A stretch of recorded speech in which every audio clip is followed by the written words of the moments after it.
5월 1일 수요일 저녁 예배를 하나님께 드립니다. 존귀하신 아버지 하나님, 4월을 은혜 중에 보내게 하시고 5월을 우리에게 주시니 감사합니다.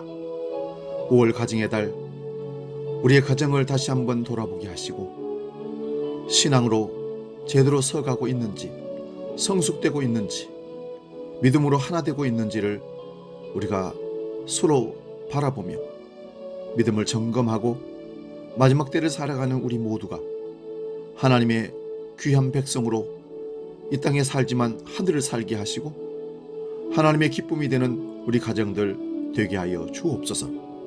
아픔과 상처가 있는 가정들마다 하나님의 치유의 은총을 더하셔서 건강함으로 회복되고 모두가 주 안에서 평안을 누릴 수 있도록 은혜 위에 은혜를 더하여 주시옵소서. 오늘도 3일 밤 예배로 하나님 앞에 마음의 무릎을 꿇고 나아가는 모든 주의 심령들을 강하게 붙잡아 주시고 하늘 소망을 더욱더 확실하게 품을 수 있도록 은혜 위에 은혜를 더하여 주옵소서. 이제는 사도신경으로 우리의 신앙을 고백합니다. 나는 전능하신 아버지 하나님, 전지의 창조주를 믿습니다. 나는 그의 유일하신 아들 우리 주 예수 그리스도를 믿습니다. 그는 성령으로 잉태되어 동정녀 마리아에게서 나시고 본디오 빌라도에게 고난을 받아 십자가에 못 박혀 죽으시고 장사된 지 사흘 만에 죽은 자 가운데서 다시 살아나셨으며 하늘에 오르시어 전능하신 아버지 하나님 우편에 앉아 계시다가 거기로부터 살아있는 자와 죽은 자를 심판하러 오십니다. 나는 성령을 믿으며 거룩한 공교회와 성도의 규제와 죄를 용서받는 것과 몸의 부활과 영생을 믿습니다. 아멘.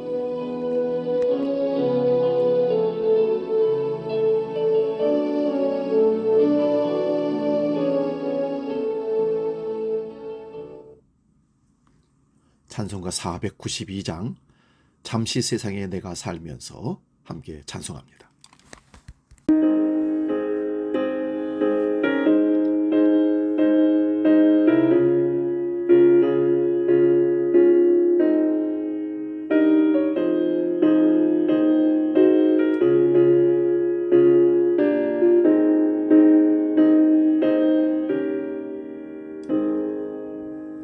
잠시 세상에 내가 살면서 항상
저녁 우리에게 주시는 하나님 말씀은 요한계시록 22장 10절에서 12절까지 말씀입니다. 요한계시록 22장 10절에서 12절 말씀 봉독할 때에 살아계신 주님의 음성을 들을 수 있기 바랍니다. 10절부터 지금 봉독합니다. 또 내게 말하되 이 두루마리의 예언의 말씀을 임봉하지 말라. 때가 가까우니라. 불의를 행하는 자는 그대로 불의를 행하고 더러운 자는 그대로 더럽고 의로운 자는 그대로 의를 행하고 거룩한 자는 그대로 거룩하게 하라.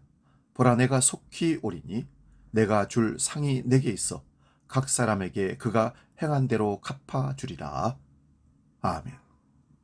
오늘 봉독한 말씀으로 요한계시록 강의 95번째 임봉하지 말라 10절 말씀 중심으로 말씀 상고하면서 은혜를 나눕니다. 임봉하지 말라. 15, 16년 전에 작은 연못이라는 노래와 영화가 있었습니다. 작은 연못이라는 영화는 노근리 사건을 영화로 만든 것입니다. 한국전쟁 초기 1950년 7월에 북한군에 밀리던 미군이 대전과 부산으로 가는 길목인 영동군 황감면 노근리 일대에 저지선을 확보하기 위해서 노근리와 주변 마을을 소개하였습니다. 그를 두고 빨리 떠나라고 했던 것입니다. 미군이 보호해 줄 것을 믿고 500여 명이 피난길에 나섰는데 오히려 미군의 비행기 폭격에 쏟아진 것입니다. 그 폭격에 살아남은 사람 300여 명이 쌍굴다리 밑에 피하였다가 1기병사단과 7기병연대 2대대 병력으로부터 공격을 받게 됩니다. 공격으로부터 300명 가운데 살아남은 자가 겨우 25명이었다고 합니다. 이들은 시신을 방패막이로 삼고 핏물을 마셔가면서 며칠을 그 시체 더미에 숨어 있다가 살아남았다는 것입니다. 이들이 살아남아 한국 정부와 미국에 이 사실을 확인하여 달라고 수십 년 진정을 했지만 이루어지지 않았습니다. 이들이 살상당한 이유는 피난민 가운데 적군이 숨었다는 미확인 정보를 듣고 이들을 집단으로 사살한 것입니다. 이 사실이 60년 만에 밝혀진 사실을 이상우라는 감독이 8년에 걸쳐서 영화로 만들어낸 것입니다. 영화 시사회에 그 당시 살아남은 자들이 초대되었다고 합니다. 그 당시 11살, 12살, 13살 어린이들이었습니다. 이런 사실이 밝혀진 것은 1999년 AP통신 기자가 추적하여 결국 밝혀낸 것입니다. 이 취재로 2000년 기자들의 최고상이라 불리는 퓰리처상을 받기도 하였고 영국에서 다큐멘터리로 만들어 세계적인 쟁점이 되었던 것입니다. 왜 이런 예를 말씀드리는가 하면 오늘 말씀에 임봉이라는 단어 때문에 그렇습니다. 노근리 사건이 왜 이토록 오랫동안 알려지지 않았던가 하면 그 기록물이 미국 정부에 의해서 봉인되어 있었기 때문입니다. 아무리 1급 기밀 문서라 할지라도 50년이 지나면 해지가 된다고 합니다. 물론 더 중요한 것은 영구히 비밀로 봉하여 감춰버립니다. 그 해제된 문서를 기자들이 추적하여 미군의 경로와 그 당시 상황을 상세하게 밝혀냈기에 영화로도 만들어졌던 것입니다. 오늘 본문 10절입니다. 이 두루마리의 예언의 말씀을 봉인하지 말라고 합니다. 때가 가깝다고 합니다. 두루마리의 예언의 말씀은 먼저 요한계시록의 말씀입니다. 그러나 요한계시록만이 아니라 모든 성경의 말씀이 다 해당이 됩니다. 봉인하지 말라는 말씀은 그동안 봉인되어 있었다는 것을 전제합니다. 봉인이 되어 있다는 것은 봉인한 자가 아니면 누구도 열어볼 수 없게 하는 장치입니다. 예를 들면 예수님을 장사 지낸 후 무덤을 열지 못하도록 빌라도의 명으로 봉인되어 두었다고 마태복음 27장 66절에 기록합니다. 그러나 그런 봉인은 예수 그리스도의 부활을 막을 수 없고 오히려 증거하게 된 일이 됩니다. 다니엘서 12장 1절에서 4절 봅니다. 그때에 내 민족을 호위하는 큰 군주 미가엘이 일어날 것이요 또 환란이 있으려니 이는 개국 이래로 그때까지 없던 환란일 것이며 그때에 내 백성 중 책에 기록된 모든 자가 구원을 받을 것이라. 땅의 티끌 가운데서 자는 자 중에서 많은 사람이 깨어나 영생을 받는 자도 있겠고 수치를 당하여서 영원히 부끄러움을 당할 자도 있을 것이며 지혜 있는 자는 궁창의 빛과 같이 빛날 것이요 많은 사람을 옳은 대로 돌아오게 하는 자는 별과 같이 영원토록 빛나리라. 다니엘아, 마지막 때까지 이 말을 간수하고 이 글을 봉함하라. 많은 사람이 빨리 왕래하며 지식이 더하리라. 여기서 봉함이라는 말씀이 나옵니다. 봉함된 내용이 무엇입니까? 큰 군주 미가엘 천사가 등장하고 개국 이래로 없던 환란의 날이란 예수 그리스도의 십자가의 날임을 계시록에서 여러 번 말씀을 드렸습니다. 하나님의 사람이 되어 십자가에 죽는 일보다 더 큰 환란이 없습니다. 그러나 겉으로는 환란인데 그 안에는 창세기 3장 15절 원시 복음 말씀대로 뱀의 머리를 상하게 하는 사건입니다. 그래서 요한계시록에서 옅뱀, 용, 마귀, 사탄이라고 하는 그 권세를 십자가로 이기는 일이기에 책에 기록된 모든 자들이 구원을 받습니다. 여기 책은 생명의 책을 말합니다. 땅의 티끌 가운데 자는 자 중에 많은 자가 깨어나 영생을 받는 자도 있고 수치를 당하여 영원한 부끄러움을 당할 자도 있습니다. 이 일이 십자가로 일어난 사건입니다. 그래서 십자가는 구약의 성도를 그 핏뿌림으로 구원하고 신약의 성도도 묵시적으로 구원하신 일이 십자가 사건입니다. 이 일을 바빌론의 포로로 잡혀간 다니엘에게 알려주시면서 봉함하여 두라고 했던 것입니다. 계시록 5장 1절에서 7절입니다. 좀 길지만 경청하시기 바랍니다. 내가 보매 보좌에 앉으신 이의 오른손에 두루마리가 있으니 안팎으로 썼고 7인으로 봉하였더라.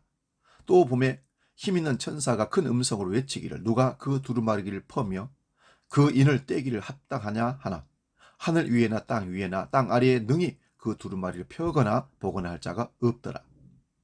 그 두루마리를 펴거나 보거나 하기에 합당한 자가 보이지 아니하기로 내가 크게 울었더니 장로 중에 한 사람이 내게 말하되 울지 말라.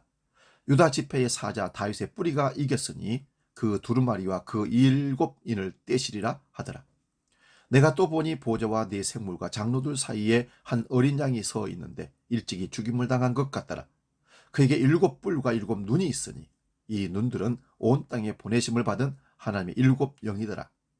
그 어린 양이 나와서 보좌에 앉으신 이의 오른손에서 두루마리를 취하시니라. 아멘. 보좌에 앉아 계신 이의 오른손에 있는 7인으로 봉인된 두루마리 책을 받아서 열어볼 자가 없어서 사도 요한이 울었습니다.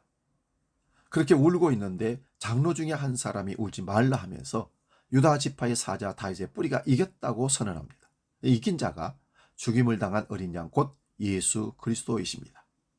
이러한 내용이 다니엘서에는 봉함하여 두라고 했던 내용입니다. 다니엘서 2장에서도 느부갓네살 왕의 꿈을 알려주고 해석하면서 받은 계시가 바벨론, 메데, 바사, 헬라, 로마 제국의 때에 사람의 손에 의하지 않은 돌에 의하여 그 제국들이 무너지고 그 돌을 기초로 세워지는 나라는 태산이 된다는 내용입니다. 이러한 내용도 결국 건축자의 부른 돌이 모퉁이 돌이 되는 머릿돌이 되는 하나님 나라를 보여줍니다. 그래서 계시록 5장 8절에서 10절 말씀도 봅니다. 그 두루마리를 취하시며 네 생물과 이 14장로들이 그 어린 양 앞에 엎드려 각각 검은고와 향이 가득한 금 대접을 가졌으니 이 향은 성도의 기도드리라. 그들이 새 노래를 불러 이르되 두루마리를 가지시고 그 인봉을 떼기에 합당하시도다.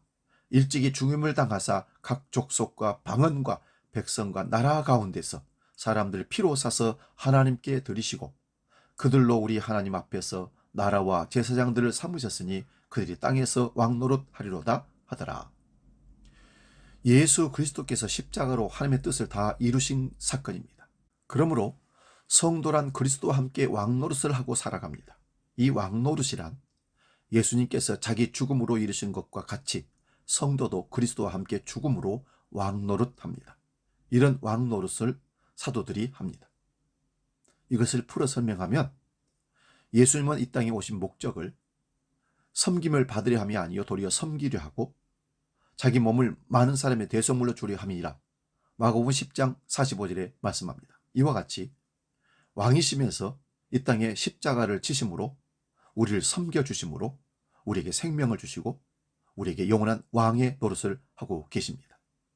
그런데 우리가 그 예수를 믿음으로 이 땅에서 왕이 되는 것입니다. 왕 같은 제사장이라고 베드로 사도가 우리에게 선언했던 말씀도 이와 같은 말씀입니다. 그런데 왕 노릇을 세상의 힘과 권력을 가지고 군림하는 왕 노릇으로 생각하는 사람들은 예수를 믿는다는 일이 아직 무언지 잘 모르는 사람입니다. 예수 그리스도를 믿는 일은 예수님을 따라가는 길입니다. 예수님께서 죽음으로 하나님의 뜻을 다 이루신 그 일에 참여하는 자들이 왕 같은 제사장 역할을 하는 것입니다. 계시록 10장 7절을 봅니다.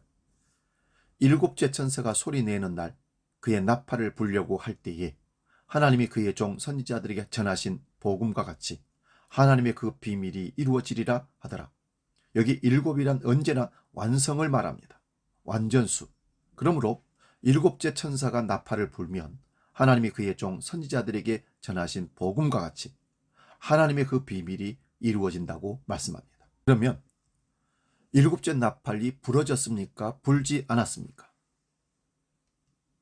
일곱째 나팔만이 아니라 인과 대접도 십자가로 일어난 일임을 이미 보았기에 이미 다 부러진 것입니다. 그러면 하나님께서 선지자들에게 전하신 복음이 무엇입니까? 갈라디아서 3장 8절 9절을 보면 또 하나님이 이방을 믿음으로 말미암아 의로 정하실 것을 성경이 미리 알고 먼저 아브라함에게 복음을 전하되 모든 이방인이 너로 말미암아 복을 받으리라 하였느니라. 그러므로 믿음으로 말미암은 자는 믿음이 있는 아브라함과 함께 복을 받느니라. 아멘. 아브라함이 믿음으로 의롭다함을 받은 일은 유대인만이 아니라 이방인에게도 해당하는 복음이라는 말씀입니다. 그러므로 믿음으로 말미암은 자는 믿음이 있는 아브라함과 함께 복을 받는 것이 하나님께서 그 종 선지자들에게 전한 복음입니다. 모세도 다윗도 믿음으로 의롭다 칭함을 받습니다. 이러한 복음의 비밀을 구약의 선지자들이 먼저 받았고 그 완성은 십자가로 완성이 된 것입니다. 계시록 11장 15절에서 18절입니다. 일곱째 천사가 나팔을 불며 하늘에서 큰 음성이 나서 이르되 세상 나라가 우리 주와 그의 그리스도의 나라가 되어 그가 세세토록 왕노릇하리로다 하니 하나님 앞에서 자기 보좌에 앉아있던 24장로가 엎드려 얼굴을 땅에 대고 하나님께 경배하여 이르되 감사옵나니 이쪽에도 계셨고 지금도 계신 주 하나님 곧 전능하신 이여 친히 큰 권능을 잡으시고 왕노릇 하시도다. 이방들이 분노하며 주의 진노가 내려 죽은 자를 심판하시며 종 선지자들과 성도들과 또 작은 자든지 큰 자든지 주의 이름을 경외하는 자들에게 상 주시며 또 땅을 망하게 하는 자들을 멸망시킬 때로소이다 하더라. 일곱째 천사가 나팔을 불면 하나님이 그 종 선지자들에게 전한 복음과 같이 그 비밀이 열린다고 하였습니다. 이미 일곱째 천사가 나팔을 다 불었습니다. 그러므로 예수 그리스도의 십자가는 이미 하나님의 비밀을 다 알려주신 것입니다. 예수께서 십자가로 다 이루어졌다는 그 말씀으로 성경의 완성을 보지 못하면 또다시 자기들만이 아닌 비밀이라고 하는 자들이 등장하며 이들이 이단입니다. 이런 자들은 자기들만 봉인된 내용을 알고 있다고 교만을 떱니다. 그러나 이미 2000년 전에 봉인이 다 해제되었습니다. 봉인하지 말라 해서 다 해제된 것입니다. 그러므로 십자가로 구원과 심판이 십자가로 나타났음을 바로 앞에 말씀이 증거합니다. 그러므로 성경의 비밀로 감춰둔 일은 없습니다. 이미 묵시적으로 재림도 다 열어서 보여주셨습니다. 사도 요한이 이미 보고 와서 다 기록했기 때문입니다. 사도행전 17장 30절에서 31절 봅니다. 알지 못하던 시대에는 하나님이 관과하셨거니와 이제는 어디든지 사람에게 다 명하사 회개하라 하셨으니 이는 정하신 사람으로 하여금 천하를 공의로 심판할 날을 작정하시고 이에 그를 죽은 자 가운데서 다시 살리신 것으로 모든 사람에게 믿을 만한 증거를 주셨음이니라 하니라. 하나님께서 알지 못하는 때라는 그대로 간과하셨습니다. 그러나 이제는 어디든지 명하여 다 회개하라고 합니다. 그 회개가 무엇입니까? 십자가에 죽은 그 예수가 부활하셨다고 주와 그리스도가 되심을 믿으라는 말씀입니다. 그 예수를 믿지 않음이 곧 심판입니다. 그러므로 천하를 공의로 심판할 날을 정하여 두셨습니다. 예수님의 재림 시에 그를 믿는 자는 영원히 생명의 부활로 나오지만 그를 믿지 않는 자는 영원한 심판의 부활로 나올 것입니다. 본문 11절을 봅니다. 불의를 행하는 자는 그대로 불의를 행하고, 더러운 자는 그대로 더럽고, 의로운 자는 그대로 의를 행하고, 거룩한 자는 그대로 거룩하게 하라. 복음의 선포는 방금 사도행전 17장의 말씀을 전하는 것입니다. 그런데 이 복음의 선포 앞에 두 가지 반응이 나옵니다. 복음을 듣고서도 불의한 자는 그대로 불의를 행하고, 더러운 자는 그대로 더럽다는 말은 복음을 믿지 않는 자들을 가리킵니다. 천하를 공의로 심판하시는 날은 예수를 믿지 않는 자는 심판받는다는 말씀입니다. 그런데 예수를 믿지 않는 자들은 그의 재림도 믿지 않았기에 불신자의 삶을 그대로 살고 있는 것입니다. 그러나 복음을 믿는 자들은 그대로 의를 행하고, 거룩한 자는 그대로 거룩하게 합니다. 이것도 예수 그리스도를 믿는 일입니다. 예수를 믿는다는 말씀은 예수님이 우리의 지혜와 의로움과 거룩함과 구원이 됨을 믿습니다. 본문 12절을 봅니다. 보라, 내가 속히 오리니 내가 줄 상이 내게 있어 각 사람에게 그가 행한 대로 갚아주리라. 예수님이 속히 오십니다. 예수님이 오시면 11절에 말씀된 의롭고 거룩한 자들에게 어떤 상을 주시겠습니까? 예수님 자신을 상으로 주십니다. 이게 면류관입니다. 이보다 더한 상이 없습니다. 예수께서 나는 생명이며 부활이라고 말씀하셨습니다. 예수님의 지혜와 의로움과 거룩함과 구원함이 됩니다. 예수님의 신랑이고 성도는 신부입니다. 예수님의 목자이고 양의 문입니다. 성도는 양입니다. 예수님은 포도나무이고 성도는 가지입니다. 그러므로 예수님이 우리의 전부입니다. 예수님을 받는 자는 전부를 받는 자들입니다. 이 상이 얼마나 놀라운 상입니까? 마지막으로 고린도전서 2장 7절에서 10절 봉독하고 말씀 마치겠습니다. 오직 은밀한 가운데 있는 하나님의 지혜를 말하는 것으로서 곧 감춰졌던 것인데 하나님이 우리의 영광을 위하여 만세전에 미리 정하신 것이라. 이 지혜는 이 세대의 통치자들이 한 사람도 알지 못하였나니 만일 알았더라면 영광의 주를 십자가에 못 박지 아니하였으리라. 기록된 바 하나님이 자기를 사랑하는 자들을 위하여 예비하신 모든 것은 눈으로 보지 못하고 귀로 듣지 못하고 사람의 마음으로 생각하지 못하였다 함과 같으니라. 오직 하나님이 성령으로 이것을 우리에게 보이셨으니 성령은 모든 것 곧 하나님의 깊은 것까지도 통달하시느니라. 아멘. 하나님이 우리의 영광을 위하여 만세전에 감춰진 비밀의 내용이 십자가로 밝혀졌습니다. 이 십자가의 지혜를 세상이 전혀 알 수 없습니다. 세상의 지혜가 이 영광을 알았더라면 영광의 주를 십자가에 못 박지 않았을 것이라고 말씀합니다. 그러므로 하나님이 자기를 사랑하는 자들을 위하여 예비하신 것은 사람들이 보지 못하고 듣지 못하고 마음으로도 생각도 못하였던 것입니다. 이것을 하나님의 성령으로 보이셨는데 성령은 하나님의 깊은 것도 통달하신다고 말씀합니다. 그러므로 성령이 임한 자들은 성경의 봉인이 해제된 자들입니다. 그 봉인이 해제된 자들은 십자가로 나타난 하나님의 사랑을 믿고 감사하며 그 영광의 날을 소망하며 살아갑니다. 우리에게 열린 구원의 복음의 메시지, 십자가의 사건, 십자가의 지혜, 십자가의 영광, 십자가와 부활, 사랑과 은혜, 이 모든 것은 감추어진 계시의 말씀이, 약속의 말씀이 해제되었기에 성령을 통하여 우리에게 믿어지게 하시고 우리로 하여금 영광의 날을 소망하며 살 수 있도록 인도해 주신 줄로 믿습니다. 기도합니다. 거룩하신 아버지 하나님, 오늘 우리에게 복음의 메시지를 다시 주셔서 감사합니다. 임봉하지 말라 하신 말씀의 제목으로 하나님 우리에게 은혜를 베푸셨음을 확인합니다. 십자가로 펼쳐질 하나님의 구원의 역사와 사랑과 은혜를 우리는 알고 깨닫고 믿게 되니 이 봉인하지 말라 하신 말씀이 얼마나 축복인지 열려진 복음을 우리에게 주심을 감사합니다. 아직도 임봉하지 않은 이 복음을 듣지 못하고 깨닫지 못하고 믿지 못하는 가족, 이웃, 친지, 지인들 속히 돌아오게 하여 주옵소서. 더 이상 기다릴 시간이 없음을 깨닫고 경각심을 갖고 속히 빨리 와 속히 오실 주님을 준비하는 복음의 하나님의 백성들, 복된 백성들 되게 하여 주시옵소서.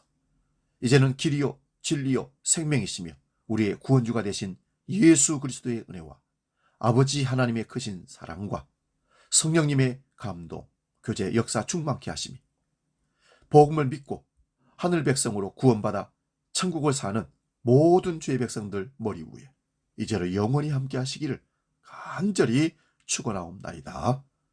아멘.